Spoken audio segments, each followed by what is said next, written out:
Hello friends, சூப்பரான நோம்பு கஞ்சி எப்படி வைக்கலான்னு பார்க்கலாம். ஒரு குக்கரில் தேங்காய் எண்ணெய் சேர்த்துருக்குறாங்க, 3 பச்சை மிளகா, 2 பெரிய வெங்காயத்தை கட் பண்ணி சேர்த்துருக்குறாங்க, கொஞ்சமாக மல்லியும் புதினாவும் ஒரு கைப்பிடி அளவு போட்டுக்கலாம்.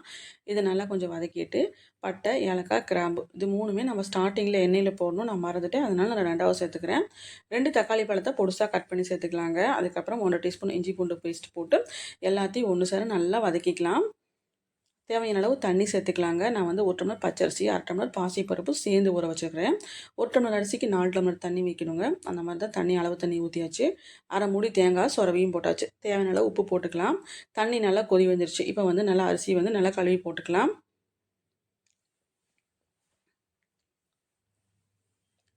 இதே மெத்தடில் நீங்கள் வச்சு பார்த்தீங்கன்னா சூப்பராக இருக்கும். அதே போல் மழை காலங்களில் இந்த மாதிரி நீங்கள் வச்சு சாப்பிட்டீங்கன்னா, தொட்டுக்கிறதுக்காக வடை சுட்டு சாப்பிட்டிங்கன்னா இந்த டேஸ்ட்டை அடிச்சுக்கவே முடியாதுங்க. அவ்வளோ சூப்பராக இருக்கும். குக்கரை க்ளோஸ் பண்ணிடலாம். 5, 6 விசில் விட்டு எடுத்துக்கலாங்க. நம்ம வந்து சைடில் வந்து வடை சுட்டுக்கலாம். இதுக்கு சைடிஷே வடை தாங்க. பார்த்தீங்கன்னா சூப்பரான கஞ்சி ரெடி ஆயிடுச்சு. அப்படியே நம்ம பள்ளிவாசலில் கொடுக்குற மாதிரியே தாங்க இருந்துச்சு. ரொம்ப டேஸ்ட்டாக இருந்துச்சு. நீங்களும் வீட்டில் ட்ரை பண்ணி பாருங்கள். இந்த காம்பினேஷனுக்கு அடிச்சிக்கவே முடியாது. வீடியோ பிடிச்சா லைக் பண்ணுங்கள், ஷேர் பண்ணுங்கள், ஃபாலோ பண்ணிட்டு சப்ஸ்கிரைப் பண்ணிக்கோங்க. தேங்க்ஸ் ஃபார் வாட்சிங்.